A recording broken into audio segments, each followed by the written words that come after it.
নমস্কার বন্ধুরা, কাজল ভিলেজ কিচেনে সকলকে স্বাগত জানাই। রোজকার মতো আজও রান্নাঘরে চলে এলাম। আজকের রেসিপি একদম এক বাটি সুজি আর অল্প একটু ছোলার ডাল দিয়ে মজাদার জল খাবার করে আপনাদের সঙ্গে শেয়ার করব। তার জন্য প্লিজ প্রথম থেকে লাস্ট পর্যন্ত ভিডিওটি দেখতে থাকুন, আশা করছি বেশ ভালো লাগবে। তো চলুন তাহলে শুরু করা যাক। সকালের একদম আটা মাখা ঝামেলা ছাড়াই এখানে এক বাটি সুজি নিয়েছি। এই সুজি দিয়ে আজকে আমি সকালে জল খাবারটা আপনাদের সঙ্গে শেয়ার করব। তো তার জন্য এখানে একটা মিক্সিং জার নিয়ে নিয়েছি। এই এক বাটি সুজিটা এর মধ্যে দিয়ে দেব। এখানে আরো কিছু উপকরণ দিয়ে দেব। দেখুন এখানে আমি দোমালা নারকোল ছিল, একটু ছাড়িয়ে রেখেছি, তাহলে দিলে পরে খেতে ভালো লাগবে। যদি না থাকে এটা না দিলেও চলবে। আর এখানে দেব আমি হাফ বাটি টক দই। এক বাটি সুজির জন্য এখানে হাফ বাটি টক দই যথেষ্ট। এবারে সুজি আর এখানে আমি ছোলার ডাল আগে থেকে ভিজিয়ে রেখেছিলাম, এই ছোলার ডালটাও আমি এর মধ্যে দিয়ে দেব। এটা খেতে কিন্তু বেশ ভালো লাগবে। আপনারা চাইলে কিন্তু মুগের ডাল বা মটর ডালও দিতে পারেন। তো এক বাটি সুজি আর এক মুঠো ডাল দিয়ে কিন্তু দারুণ স্বাদের খাবার আপনাদের সঙ্গে শেয়ার করব। এতে দিয়ে দেবো আমি হাফ চামচের মতো চিনি। চিনিটা দিলে পরে খেতে দারুণ সুন্দর লাগবে। তো দেখুন এখানে হাফ চামচ চিনি নিয়েছি, এই চিনিটাও দিয়ে দিলাম। এবারে বাটি ধোয়া আমি হাফ বাটি জল দিয়ে দেব। দিয়ে এতে এক চামচের থেকেও কম একটু সাদা তেল দিয়ে দেব, তাতে করে খাবারটা একদম নরম তুলতুলে হবে আর এটা একটা অন্য স্বাদও আসবে। এবার আমি এটাকে ঢাকা দিয়ে খুব ভালো করে এটাকে বেটে নেব। তো খুব ভালো করে মিক্সিতে দিয়ে বেটে নিলাম। বাটাটা দেখুন এরকম হয়েছে, ঠিক খুব ভালোভাবে বেটে নিতে হবে এইভাবে। এবারে এটাকে আমি একটা বাটির মধ্যে ঢেলে নেব। এটা খেতে কিন্তু বেশ ভালো লাগে, একবার এইভাবে ট্রাই করতে পারো। তো সবটাই আমি ঢেলে নিয়েছি। এবারে এর মধ্যে মিক্সি ধোয়া জলটাও দিয়ে দেব।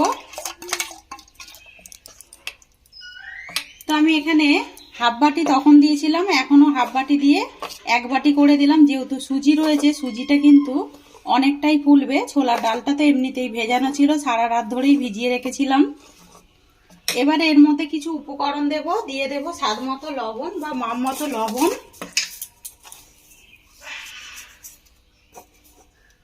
তো এখানে লবণটা আমি দিয়ে দিলাম, দিয়ে খুব ভালো করে এটাকে মিশিয়ে নেব।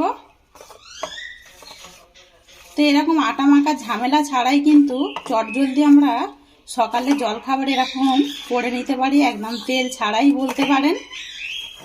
এতে হাফ চামচের মতোই যা তেল দিয়েছি। এবার আমি এটাকে এখন ঢাকা দিয়ে 10 মিনিট রেখে দেব, ততক্ষণে চাটনিটা করে নেওয়া যাক। এদিকে একটা কড়া গরম হতে বসিয়ে দিয়েছি। কড়ার মধ্যে দিয়ে দেব 1 চামচ সাদা তেল। আর বেশি তেল দেবার দরকার নেই, অল্প একটু তেল দিয়েই চাটনিটা রেডি করব। এই সময় গ্যাসটাকে একটু আস্তে রাখবো। এবার আমি এর মধ্যে দিয়ে দেব অল্প একটু ছোলার ডাল নিয়েছি, এই ছোলার ডালটা দিয়ে দেব। আর এখানে দিয়ে দেব আমি একটা মাঝারি সাইজের পেঁয়াজ কোচানো, দিয়ে দেব 4টে কাঁচা পাকা লঙ্কা, আর দেবো রসুন দিয়ে দেব। রসুনের কোয়াগুলো একটু ছোট ছোট বলে তাই আমি 10 কোয়া মতো নিয়েছি। আপনারা 3 থেকে 4টে দিলেই কিন্তু হয়ে যাবে। দিয়ে এবারে খুব ভালো করে মিশিয়ে নেব। এখানে একটা টমেটো কেটে রেখেছি, এই টমেটোটাও দিয়ে দেব। দিয়ে খুব ভালো করে এইভাবে একটু নাড়াচাড়া করে নেব, যাতে করে টমেটোটা নরম হয়ে যায়। এই সময় দিয়ে দেব আমি স্বাদ মতো লবণ বা মাপ মতো লবণ। লবণটা আপনারা আপনাদের পছন্দ মতোই ব্যবহার করবেন, মানে মাপ মতোই দিয়ে দেবেন, তাতে করে কিন্তু খেতে ভালো হবে। যে যেরকম টমেটোর বা চাটনিটা কম বেশি হতে পারে। দিয়ে এবারে এটাকে খুব ভালো করে একটু ভেজে ভেজে নেব। তো টমেটোটা একদম ভাজা হয়ে গেছে, সবগুলোই এরকম একটু নরম করে নিতে হবে, বেশি পোড়ালে হবে না, তাহলে খেতে ভালো লাগবে না।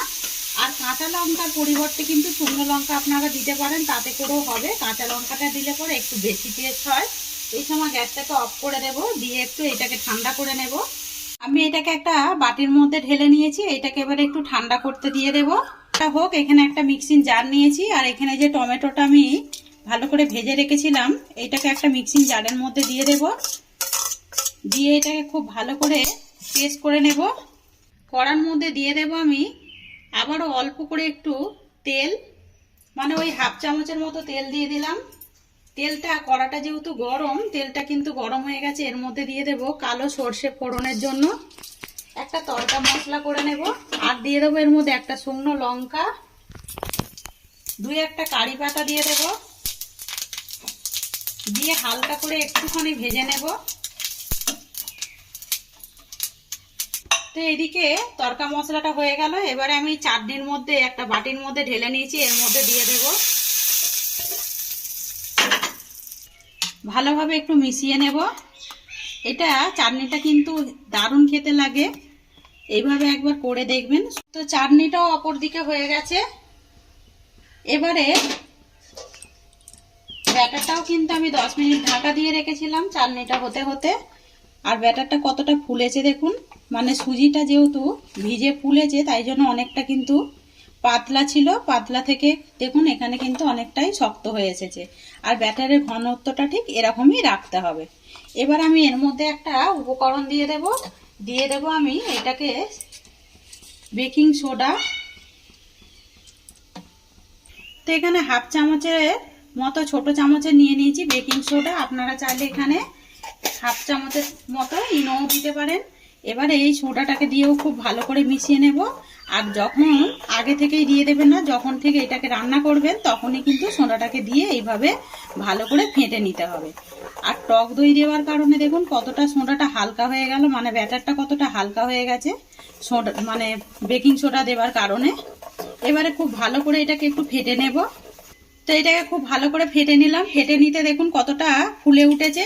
এখানে কয়েকটা বাটি নিয়েছি, এই বাটির মধ্যেই আজকে আমি খাবারগুলো যেহেতু করব, এই বাটিগুলোর গায়ে অল্প করে একটু তেল ব্রাশ করে দেব, তাতে করে সহজেই কিন্তু উঠে আসবে। সবগুলোতেই তেল ব্রাশ করে নিলাম। এখানে আমি একটা হাতা নিয়েছি, এখান থেকে 1 হাতা করে নিয়ে নেব। নিয়ে এর মধ্যে ঠিক দিয়ে দেব 1 হাতা করে ব্যাটার। খুব বেশি দেবার দরকার নেই, এরকম 1 হাতা করে দিলেই কিন্তু হয়ে যাবে।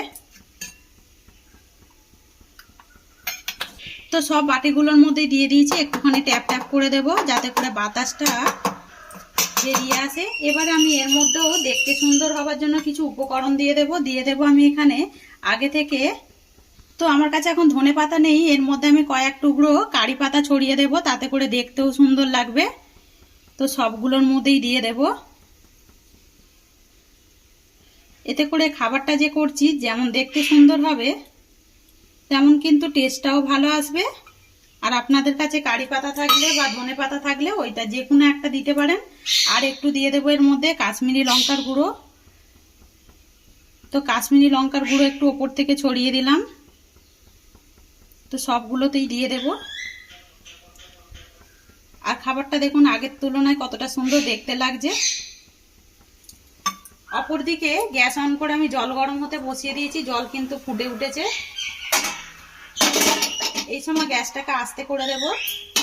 দিয়ে এখানে আমি একটা স্ট্যান্ড নিয়েছি, আপনারা চাইলে এখানে স্টিলের বাটি দিয়ে একটা থালাও দিয়ে দিতে পারেন, তাতেও হবে। এবার এই 4টে বাটি আমি এইভাবে বসিয়ে দেব। তো এর মধ্যে 4টে বাটি হচ্ছে না, 3টে বাটি আমি বসিয়ে দিয়েছি। আর এই স্ট্যান্ডটাকে উল্টে দিয়েছি একটু, দিয়ে এবার এটাকে ঢাকা দিয়ে আমি 10 মিনিট এইভাবেই রান্না করে নেব। 10 মিনিটও লাগে না, আরো কম লাগবে। 10 মিনিট হয়ে গেছে। 10 মিনিট পর খুলে দেখাচ্ছি আমি। আর দেখুন কত সুন্দরভাবে ফুলেছে আর দেখতে কতটা সুন্দর লাগছে। এবার আমি এগুলোকে নাবিয়ে নেব। বেশ ভালোভাবে নাবিয়ে নিয়ে ঠান্ডা করে নিয়েছি।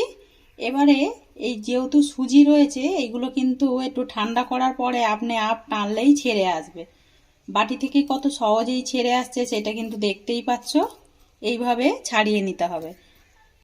তো একটু আলতো হাতে এভাবে ছুরি দিয়ে একটু ছাড়িয়ে দেব, আপনি কিন্তু উঠে আসবে। এবার আমি এটাকে উল্টে একটু পেস্ট করে দেব। কত সহজেই উঠে এসেছে দেখুন।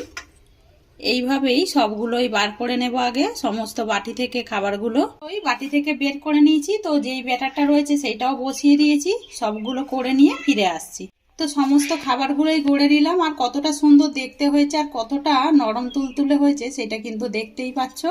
একবার হলো এইভাবে বাড়িতে ট্রাই করে খেয়ে কমেন্ট করে জানাবেন যে আজকের রেসিপি আপনাদের কিরকম লাগলো। যদি ভালো লেগে থাকে লাইক শেয়ার কমেন্ট করবেন, বন্ধুদের সঙ্গে শেয়ার করবেন, আর এই ছোট্ট চ্যানেলটিকে সাবস্ক্রাইবার করে নেবেন।